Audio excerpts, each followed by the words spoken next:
Según San Juan es tan sencillo y tan fácil de entender que cualquier niño podría leerlo y entenderlo sin ningún problema. Pero al mismo tiempo también se ha dicho que es un evangelio tan profundo que puede volver loco a un auténtico teólogo, a un auténtico estudiante o indagador de verdades profundas. El evangelio según San Juan es una auténtica joya, una auténtica maravilla. Les animo a que lo lean, tiene 21 capítulos, es muy fácil de leerlo, un par de capítulos por día, aunque te aseguro que en cuanto empieces a leerlo te vas a enamorar, porque es un libro completamente diferente, completamente diferente. De hecho, cuando vas a una escuela bíblica a estudiar la asignatura llamada los Evangelios, Mateo, Marcos y Lucas se llaman los Evangelios sinópticos y se estudian los tres juntos. Pero hay una clase para estudiar aparte, el Evangelio según San Juan, porque es, ya te digo, completamente diferente a los demás otros evangelios. Es el último que se escribió. El primer evangelio que se escribió fue Mateo, más o menos en la misma época en la que se escribió el Evangelio según San Lucas.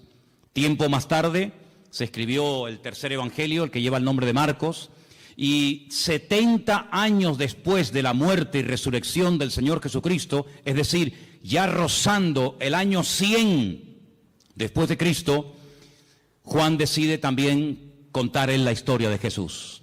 Pero, como dijimos la semana pasada, cuando leíamos y compartíamos el capítulo 1, es un evangelio diferente porque no es un evangelio que va dirigido, por ejemplo, a los judíos.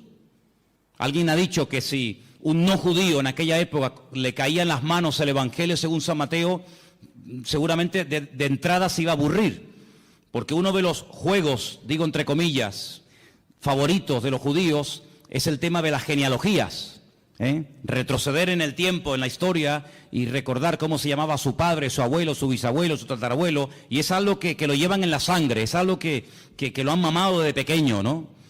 Y en el Evangelio según San Mateo encontramos en el primer capítulo una enorme genealogía que va pues desde los tiempos de Abraham hasta el mismísimo Señor Jesucristo. Pero eso a un gentil, a un griego, le aburriría, no le llamaba para nada la atención. Pero como fue escrito para los judíos, a los judíos eso les fascina, ¿no? Sin embargo, el Evangelio según San Juan, que fue escrito 70 años, como acabo de decir, después de la muerte y resurrección del Señor Jesucristo, es un evangelio que, como vamos a ver ahora ahí en la pantalla dentro de un rato, Juan tiene que seleccionar muy meticulosamente las palabras, porque a estas alturas ya hay más gentiles convertidos que judíos convertidos al cristianismo, o al Mesías, al Señor, ¿no? Por lo tanto, el vocabulario tiene que ser diferente. Porque hay términos que para un judío significan una cosa y para un gentil significan otra o simplemente no significan nada. La palabra Mashiach, Mesías, prácticamente es una palabra inexistente en el Evangelio según San Juan, es una palabra que no aparece mucho.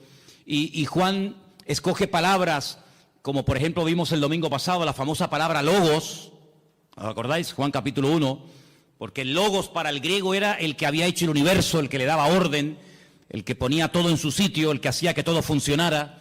Y entonces él utiliza esa palabra que era muy conocida en el mundo de la filosofía griega y la emplea, y entonces él dice el logos, ese que ustedes llaman el logos, el creador, que no tienen ni idea de lo que están hablando, yo voy a hablar de él.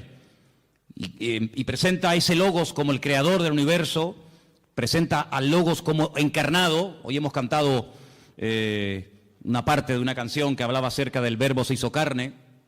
Y vemos cómo Juan es una persona que no solamente tiene que seleccionar muy bien las palabras que va a utilizar, porque la audiencia, los lectores a los cuales va a llegar el Evangelio, son personas que no tienen mucho conocimiento de la Biblia, son gente que viene de un trasfondo pagano, de idolatría, un mundo de mitología griega. Entonces él tiene que ser muy cuidadoso en esto, sino que además tienen que tener presente, y cuando sepan esto van a entender por qué Juan utiliza tantas veces ciertas y determinadas palabras.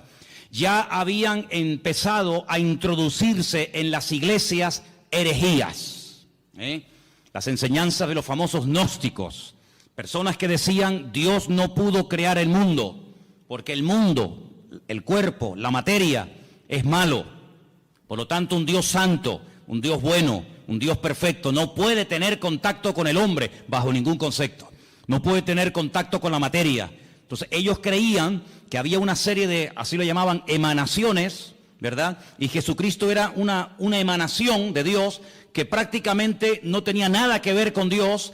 Y entonces él sí, como no era divino, como no era santo, como no era Dios, como no era creador, él sí podía tener contacto con el hombre, él sí podía tener contacto con la materia, porque al fin y al cabo él no era Dios. Y eso es lo que algunos gnósticos creían. Otros creían que este mundo, que ellos consideraban que era pecaminoso, malo, el cuerpo era la cárcel del alma, pues ellos decían que este mundo fue creado por los ángeles caídos. Los ángeles caídos fueron arrojados de la presencia del Señor, y como ellos eran tan malos, pero al mismo tiempo eran tan poderosos, pues ellos fueron los que crearon el mundo, los que crearon la materia, etcétera, etcétera. Sí, permítame la expresión, un cacao, un lío terrible que se estaba metiendo dentro de las congregaciones. Para colmo, había otra tendencia, otra herejía que se había metido con mucha fuerza en la iglesia, y era todo lo contrario. Era que Jesucristo era simplemente un hombre que había evolucionado con una serie de poderes que había ido adquiriendo con el paso del tiempo, pero no tenía nada que ver con la divinidad. Otros creían que Jesús era, como ellos llamaban literalmente, un espíritu descarnado. Un espíritu que cuando lo veías parecía un hombre, parecía un ser humano, pero en el fondo no era un ser humano. Realmente él no comía, no se cansaba, no tenía que dormir, no tenía ningún tipo de sufrimientos, porque era una especie de espíritu que cuando se manifestaba parecía un hombre, pero de hombre no tenía absolutamente nada. Fíjense, ante menudos follones y herejías se encontraba el apóstol Juan, y ahora tiene que presentar un evangelio convincente, claro y directo, y presentar a Cristo de una forma correcta, de una forma adecuada, teniendo en cuenta la cantidad de herejías que ya se habían metido en la iglesia para este tiempo. Ahora, en este evangelio me ha llamado mucho la atención, vamos a poner la primera información en la pantalla. Hay cosas que Juan omite completamente, ni las toca. Tenemos, por ejemplo, ahí, ustedes lo pueden ver, el nacimiento del Señor Jesucristo. Juan ni lo menciona. No es que no crea en Él, evidentemente, sino que, como vimos la semana pasada, el Evangelio empieza diciendo: en el principio era la palabra y la palabra era Dios. Es decir, va antes de Génesis 1.1. Antes de Génesis 1.1, va a la eternidad para demostrar que no solamente Jesucristo tuvo un nacimiento físico, sino que Él era un ser eterno, ¿verdad? Creador, que en un momento determinado decide humanarse, decide tomar forma de hombre y venir a este mundo. Por lo tanto, él, el tema del nacimiento, como ya sabe que lo han tocado otros evangelistas, como por ejemplo Mateo, como por ejemplo Lucas, él ese tema no lo toca. Tampoco habla del bautismo, no es algo a lo cual Juan le quiera dar énfasis. No habla de las tentaciones del Señor Jesucristo, que aparecen muy bien explicadas en algunos evangelios. No hace mención a lo que llamamos la última cena, la cena donde Jesús parte el pan y el vino con sus discípulos y establece lo que llamamos el nuevo pacto. No habla de la agonía de Cristo en el huerto de Getsemaní, donde allí es machacado, donde allí es triturada su voluntad y donde allí, digamos, se rinde completamente al Padre diciendo: no se haga mi voluntad sino la tuya. Eso ni lo toca. No habla tampoco de la ascensión de Cristo. Si quieres buscar ese tema, ese momento, en Juan no lo busques porque no lo vas a encontrar. Tampoco habla de parábolas. Por ejemplo, el Evangelio según San Mateo está lleno de parábolas. ¿Por qué? Porque él intenta presentar el reino de Dios, pero sin embargo Juan lo que intenta presentar al rey del reino de Dios, que es el Señor Jesucristo. Por lo tanto, no habla de las parábolas. Tampoco aparecen milagros de liberaciones de demonios. Incluso la palabra milagro, él la sustituye por una palabra que es la palabra moftim, en plural, que es la palabra señales. Y es la palabra que aparece, fijaros a dónde se remonta Juan. Juan era un hombre con un conocimiento de la palabra tremenda, tremenda.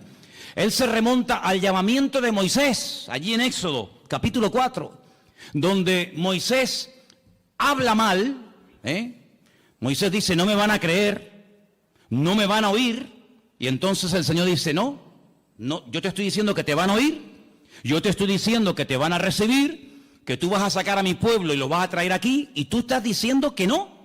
Es decir, ¿me estás llevando la contraria? Pues te voy a enseñar lo que le pasa a una persona cuando habla mal. Mete la mano en tu pecho. Metió la mano en el pecho y le dice, sácala ahora. Y cuando la sacó, estaba totalmente leprosa. Y se vuelve a meterla. Sácala, ya está limpia. Él se quedó, esa lección se le quedó grabada en su mente, y él se dio cuenta que su propia hermana, María, cuando habló mal de él, le pasó exactamente lo mismo que a él le pasó, quedó leprosa durante un tiempo por dudar y por hablar mal de los hijos de Israel. ¿Qué te parece? Y no solamente eso, sino que le dice, ¿y ahora qué tienes en tu mano? Dice, tengo una vara. Dice, tírala al suelo, y se convirtió en serpiente. Si le estás dando lugar al enemigo, cada vez que hablas mal. Cógela por la cola y volvió otra vez a convertirse en vara, a convertirse en palo. Estas dos señales no las olvides en tu vida. Cuando vayas a Egipto, muéstrales estas dos señales para que ellos aprendan a hablar y para que sepan lo que puede ocurrir cuando una persona utiliza mal el poder de la lengua y puede darle lugar al enemigo. Así que estas señales, esa palabra moftín, es la misma que utiliza Juan en su evangelio cuando dice que el Señor Jesucristo hizo muchas señales, las cuales no están escritas en este libro. Dejadme que os lea este versículo. Jesús hizo además muchas otras señales en presencia de sus discípulos, las cuales no están escritas en este libro. Él lo dice bien claro. Todo lo que Jesús hizo, todo lo que el Señor enseñó, todos los milagros de Cristo no están escritos en este libro.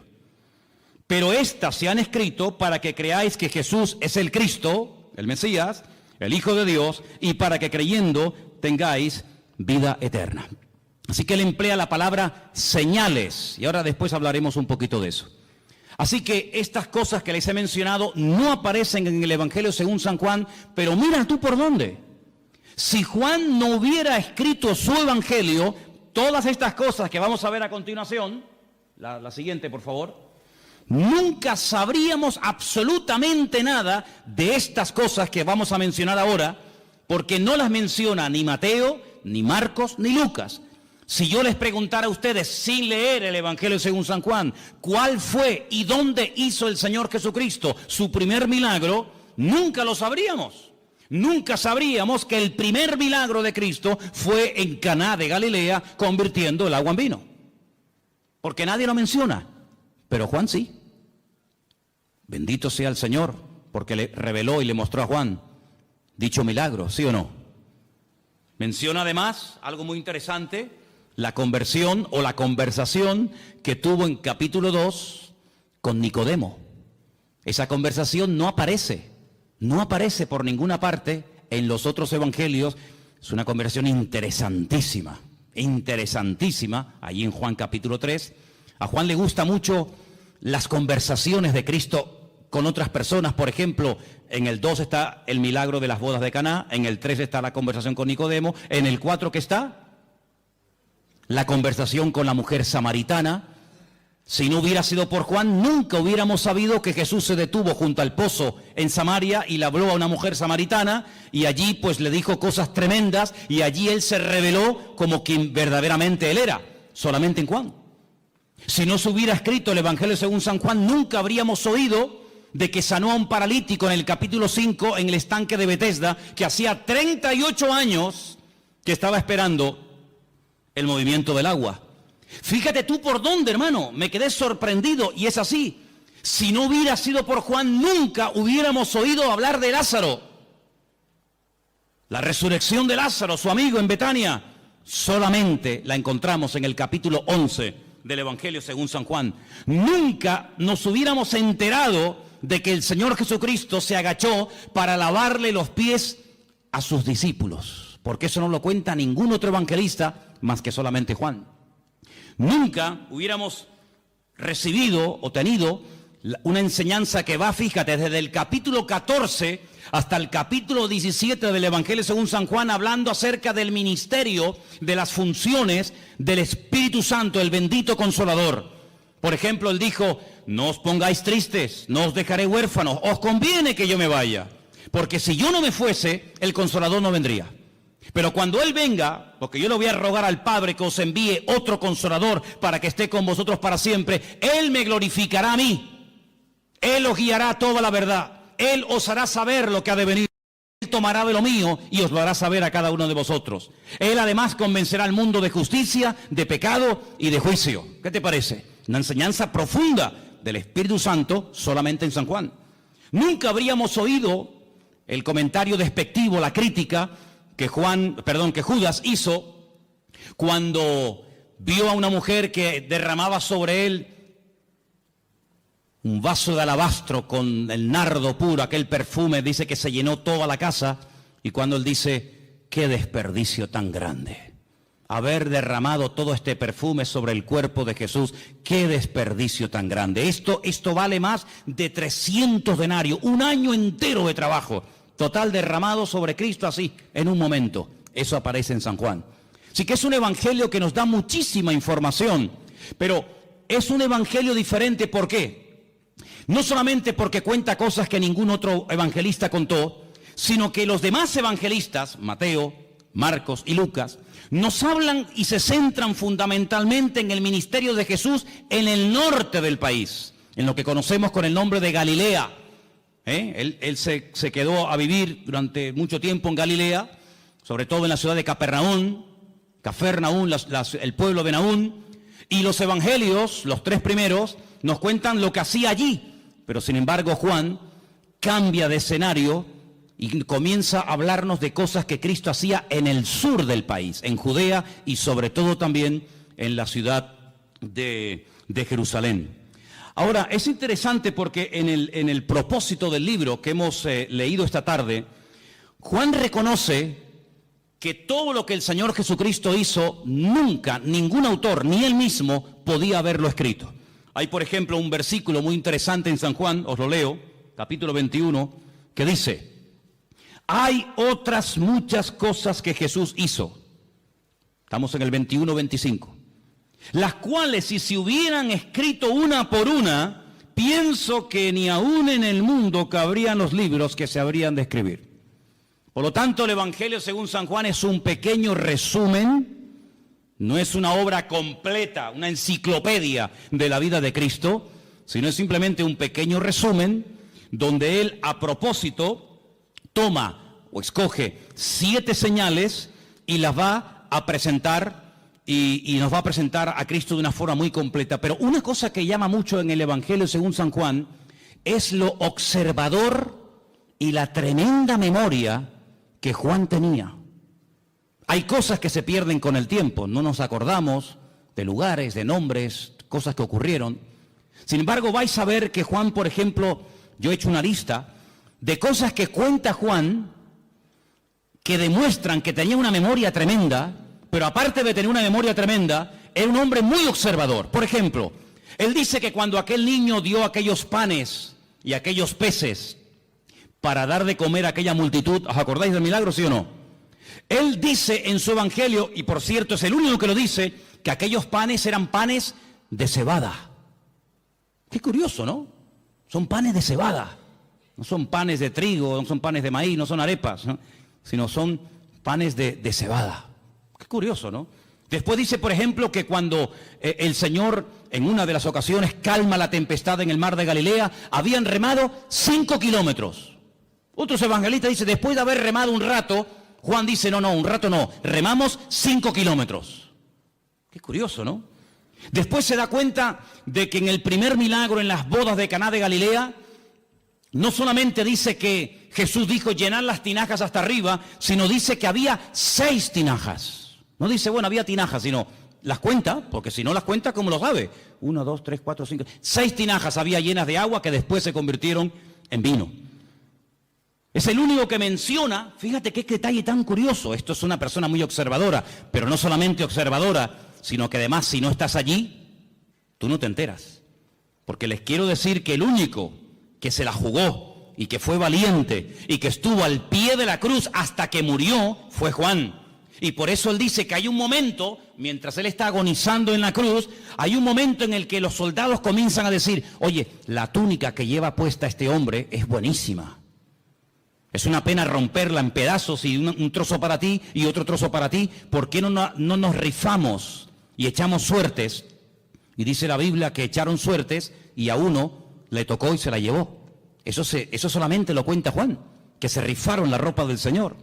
Después dice que cuando se llevan a ungir a Cristo al sepulcro, algunos dicen que lo envolvieron en una sábana y ya está. Juan dice, no, lo envolvieron en una sábana y le pusieron mirra, le pusieron aloe y había 100 libras entre mirra y aloe para envolver, para ungir el cuerpo del Señor. Es el único que dice que Nicodemo se llevó el cuerpo de Cristo para ungirlo. Es el único que dice que aquella mujer que derramó el vaso de alabastro, el vaso de nardo puro sobre el cuerpo de Jesús, dice que no solamente lo derramó, sino que toda la casa olió al perfume que olía el Señor Jesucristo. Otro detalle muy interesante. Después, por ejemplo, una de las cosas muy interesantes es que él dice que el templo de Jerusalén se tardó 46 años en ser restaurado y decorado por el rey Herodes, el único que lo dice. Es el único que menciona el detalle, muy interesante por cierto, que en Juan capítulo 4 dice que los samaritanos y los judíos como que no se llevaban entre ellos. Había un pique ahí, ni los samaritanos podían ver a los judíos, ni los judíos a los samaritanos. Son detalles muy significativos de un hombre que se fija mucho. Luego, algo que me ha llamado mucho la atención del Evangelio según San Juan, es que es un hombre que menciona lugares de Jerusalén porque se ve que conoce y se sabe muy bien mover en la ciudad de Jerusalén. Por ejemplo, menciona la puerta de las ovejas, capítulo 5, verso 2. Menciona el estanque de Betesda, capítulo 5. Menciona el otro estanque que hay en la otra punta de la ciudad, el estanque de Siloé, capítulo 9. Menciona una puerta que se llama el pórtico de Salomón, donde años más tarde o tiempo más tarde iría con Pedro, y allí orarían, ¿se acuerdan? Por el paralítico que estaba allí en la puerta del templo. Es el único que menciona el torrente de Cedrón, ese barranco que divide la ciudad del Monte de los Olivos. Él dice que el Calvario, aquel monte, tenía forma de calavera, lo registra también en su libro. Es un hombre, ya digo, tremendamente observador, una persona que conoce la ciudad de Jerusalén y se mueve por ella, diríamos, como pez en el agua. Ahora, en cuanto al tema de las herejías, Juan quería dar una imagen, una visión completa del Señor Jesucristo. Porque en aquellos tiempos estaban, como dije al principio, los que creían que Él no era un hombre, sino una especie de espíritu que se aparecía en forma humana, y estaban aquellos que decían que era tan divino, que no era un hombre. Claro, ¿cómo casar, cómo unir estas dos herejías? Hermanos, a lo largo de la historia, la iglesia, el pueblo de Dios, ha tenido que enfrentarse con un montón de problemas, de todo tipo.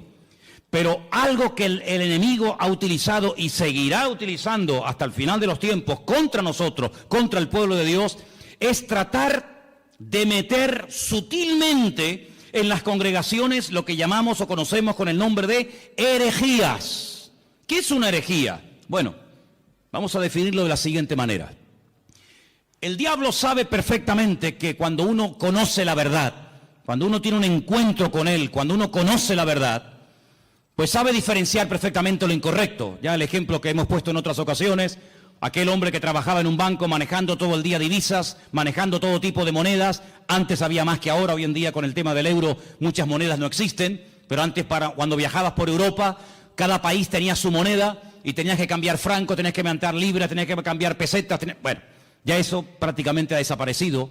Pero le preguntaron un día a un hombre que manejaba constantemente divisas. Me imagino que habrás tenido que estudiar muchísimo, ¿no? Hacer muchos cursos para diferenciar los billetes falsos de los verdaderos. Y él dijo, jamás en mi vida yo he hecho un curso para estudiar billetes falsos. Y entonces, ¿cómo sabes diferenciar uno falso de uno verdadero? Dice, porque yo he estudiado muchísimo al billete verdadero. Yo lo conozco también, su tacto, hasta cómo huele, las características del billete verdadero, lo que se tiene que ver, lo que no se tiene que ver, dónde tengo que tocar, dónde no tengo que tocar. Lo conozco tan bien que en cuanto me presentan un billete falso, digo, este es falso, este no es verdadero.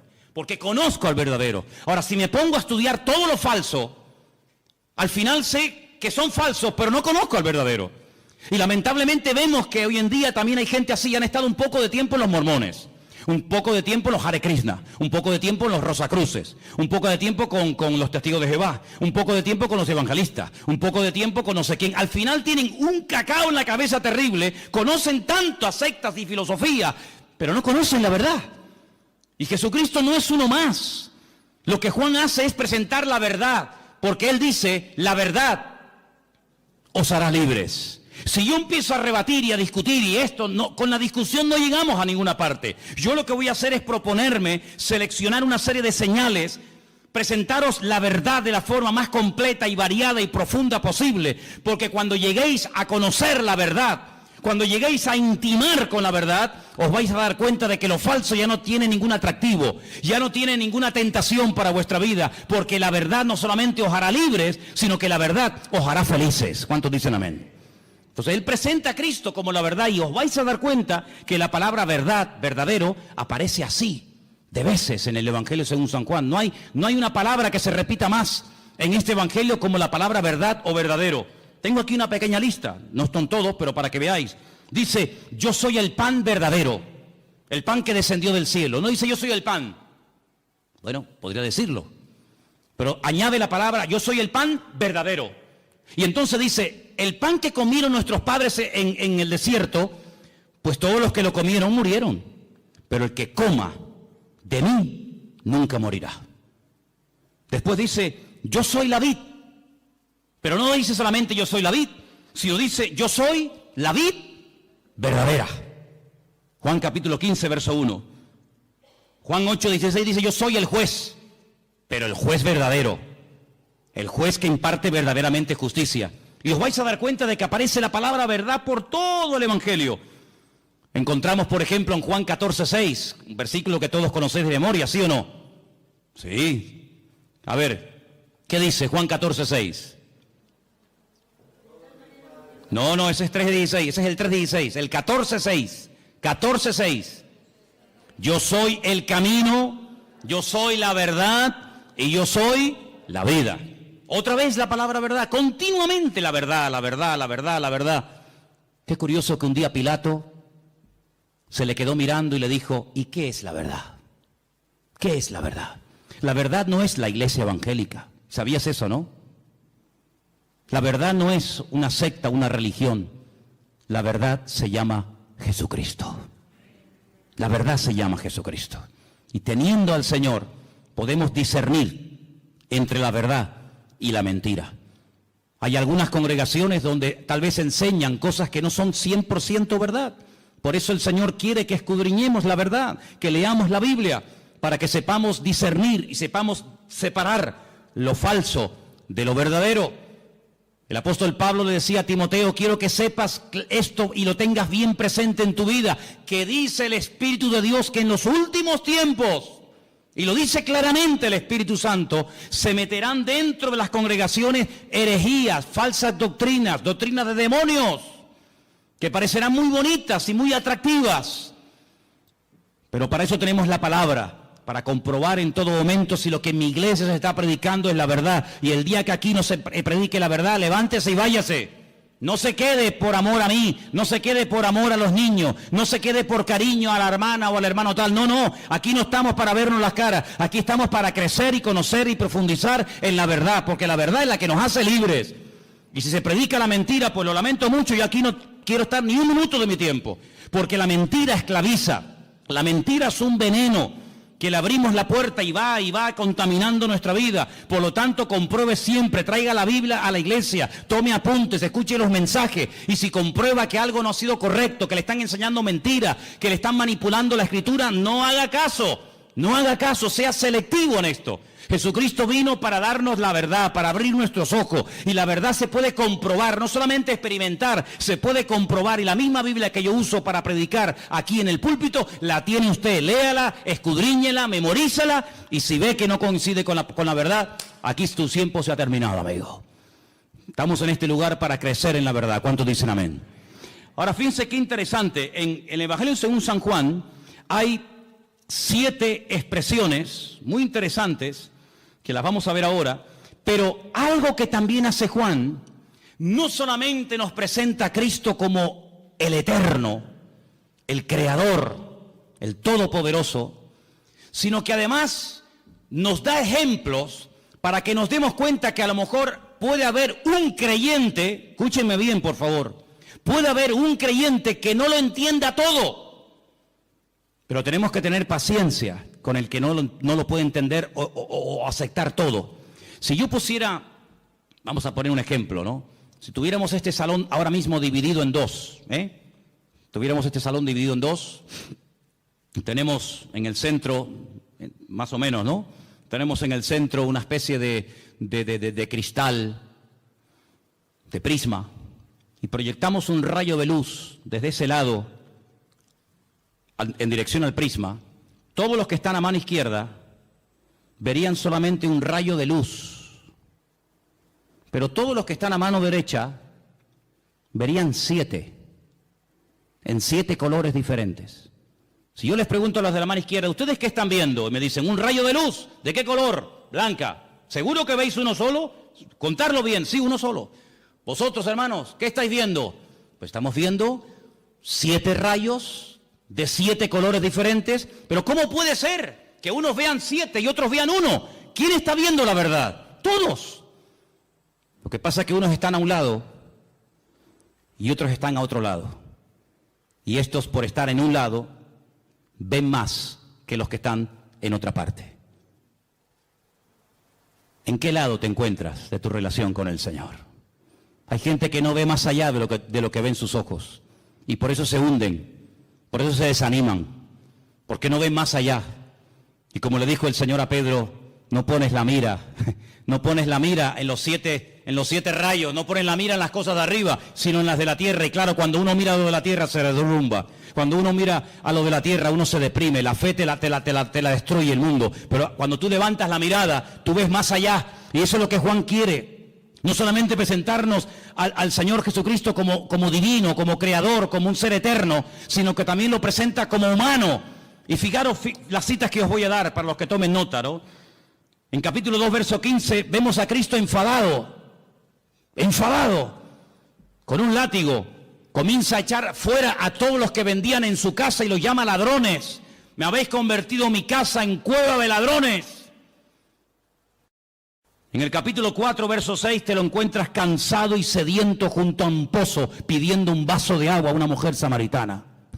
El verbo hecho carne, cansado del camino, pidiendo agua. Sus discípulos en el capítulo 4, verso 31, le daban de comer, porque lo notaban que era la hora de comer y él no había comido. En el capítulo 11, prácticamente todo el capítulo te lo encuentras llorando, quebrantado, emocionado, identificándose con el dolor de haber perdido a un amigo, a un ser querido. En el capítulo 1 y en el capítulo 8, verso 58, te lo encuentras en su preexistencia, Te lo encuentras que él sabe perfectamente lo que tiene la persona. Por eso Cristo no es un hombre que hace muchas preguntas. Ponte un día a hacer un estudio, te animo a que lo hagas. Empieza a buscar en la Biblia cuántas preguntas Cristo hacía. Generalmente muy pocas. Y la pregunta es ¿por qué? ¿Por qué Jesús no preguntaba cosas a la gente? Porque Él tiene todas las respuestas. Porque Él sabe todas las respuestas. Nosotros para saber ciertas cosas tenemos que preguntar, ¿y cómo fue? ¿Y dónde no fue? ¿Y quién estaba? ¿Y quién no estaba? ¿Y estabas tú? ¿No estabas tú? ¿Y fue arriba? ¿Fue abajo? ¿Era de noche? ¿Era de día? Tenemos que hacer muchas preguntas. Él no hace apenas preguntas, porque Él tiene todas las respuestas. Encontramos en el capítulo 17, verso 5, a Jesús. Lo encontramos diciendo que Él tuvo gloria con el Padre. La misma gloria que tenía el Padre, Él la tenía. Y lo encontramos bajando del cielo en el capítulo 6. Pero fíjate tú qué interesante. Encontramos al Señor Jesucristo cansado, lo encontramos al Señor Jesucristo pidiendo agua, lo encontramos dormido en una barca y al mismo tiempo diciéndole a aquella mujer, 5 maridos has tenido y el que ahora tienes no es el tuyo. Diciéndole a uno, he aquí un verdadero israelita. Y le dice, pero si nunca nos hemos visto, dice, yo te vi a ti cuando estabas debajo de la higuera. Y cuando te lo encuentras en el Evangelio según San Juan diciendo, yo soy antes de Abraham, yo existo antes que Abraham el patriarca, y le dicen, ¿tú?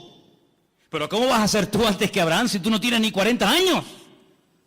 Y él les dice, os aseguro que yo soy antes de Abraham. Y yo te digo, no lo dice la Biblia, pero yo también te digo que hasta Abraham habló con el mismísimo Señor Jesucristo, y el Señor Jesucristo habló con el mismísimo patriarca Abraham. ¿O quién te crees que era Melquisedec? Melquisedec, Melech Tzadik, el rey de justicia, sin genealogía, sin padre, sin madre, sin principio de fin ni de días. Allí estaba el Señor, dándole pan y vino al patriarca Abraham, y el patriarca Abraham dándole los diezmos a Melquisedec, el rey de Salem, el rey de justicia. ¿Qué te parece? Ahora, a lo largo del capítulo, a lo largo del libro del Evangelio según San Juan, encontramos en 7 ocasiones al Señor Jesucristo utilizando la expresión Anojí. En hebreo hay 2 formas de decir yo. La habitual, la común, la que se suele utilizar siempre, la que todo el mundo usa es Aní. Aní, yo, Aní.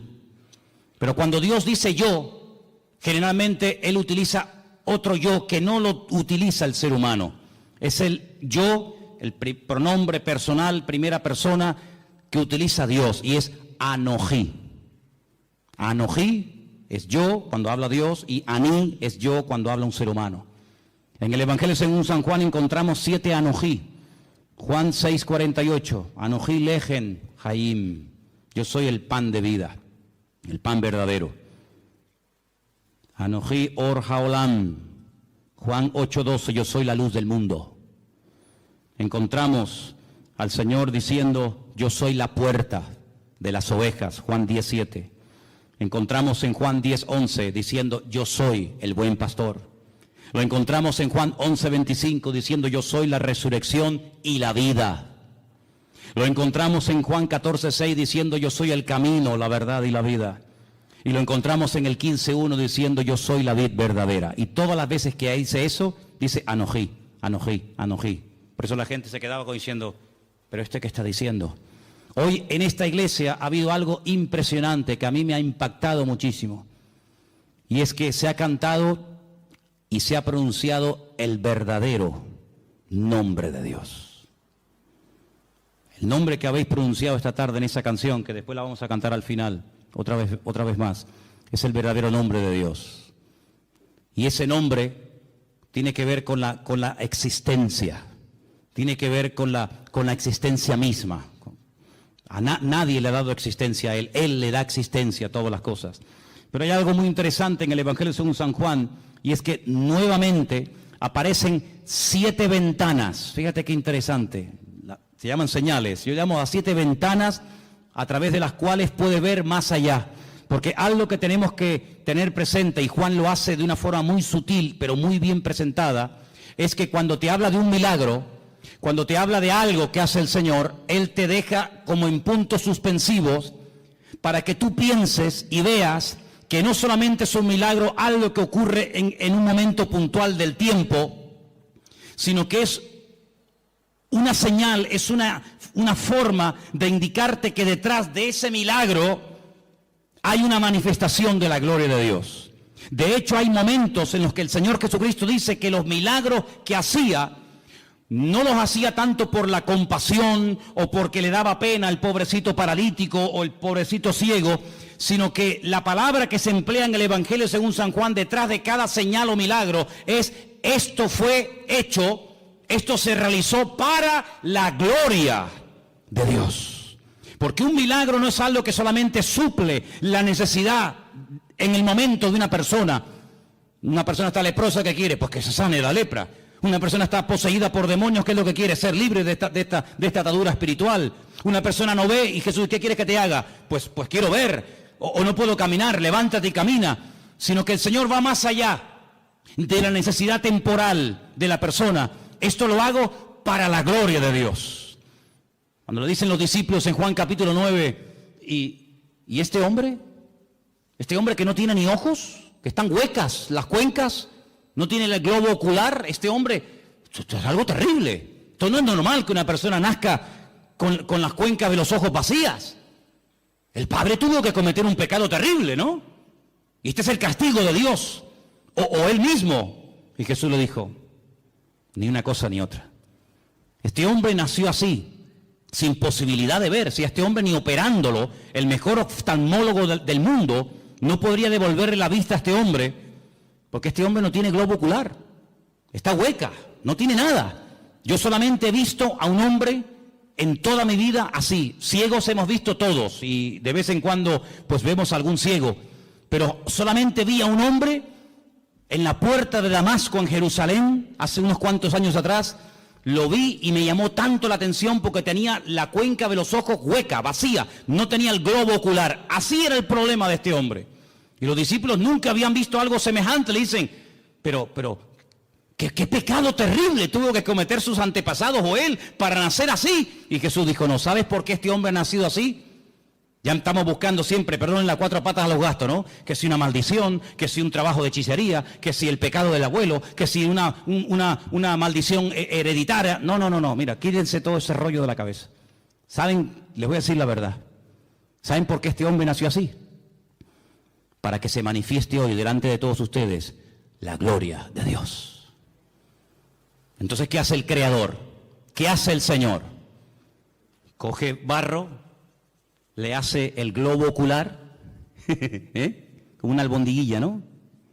Se la pone en los ojos y le dice, vete a lavarte al estanque de Siloé, que está en la otra punta, allí bajando el torrente de Cedrón. Vete allá a lavarte. El pobrecito va calladito, sin protestar, humilde. Cuando llega al estanque de Siloé, el hombre se quita el barro de los ojos y vuelve viendo. Y los judíos le dicen, pero tú no puedes hacer eso. Hoy es Shabbat, no se puede quebrantar el Shabbat. Y dice, ¿cómo que no? El que me dijo, el que me untó los ojos con barro, él fue el que me dio la orden, discutan con él si quieren. Ese hombre es un pecador, le dicen, es un pecador. ¿Un pecador? Pues menudo pecador.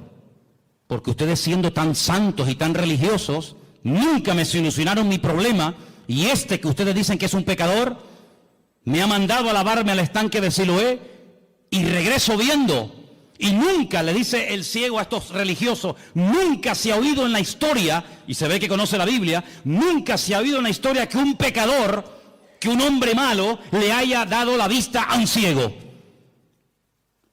Y además solamente os digo algo, yo solamente sé que antes era un ciego y que ahora veo. Y llaman a los padres y entrevistan a los padres, le dicen, ¿este es vuestro hijo? Dice, sí. Dice, ¿cómo recobró la vista? Y los padres dicen, no sé, pregúntenle a él tiene edad suficiente, tiene 40 años, pregúntenle a él. Y ahí empieza un tira y una floja, que si sí, que si no, que si se puede, que si no se puede. Hermano, el cumplimiento de un mandamiento no evita o no nos impide que cumplamos otros. Si yo por cumplir con un mandamiento me olvido de que la Biblia no solamente tiene uno, sino tiene cientos de mandamientos, estoy cometiendo una gravísima equivocación. Estoy haciendo un sobreénfasis sobre algo que ni siquiera prohíbe la Biblia. Y este hombre al final, con un humor tremendo, le dice, ¿será que me estáis preguntando tantas cosas porque también ustedes se quieren convertir en discípulos de él?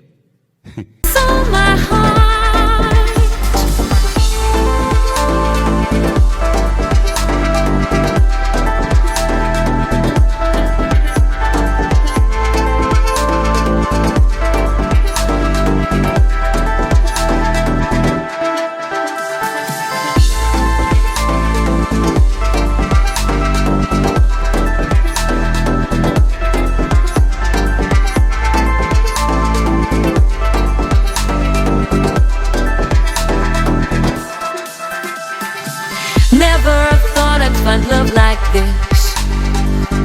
Never thought I'd be waiting. Move your body, let your spirit soar. Ella, you're out and move your body. And the way you speak to me brings thoughts. I always hope that you would stay. Cherish my life.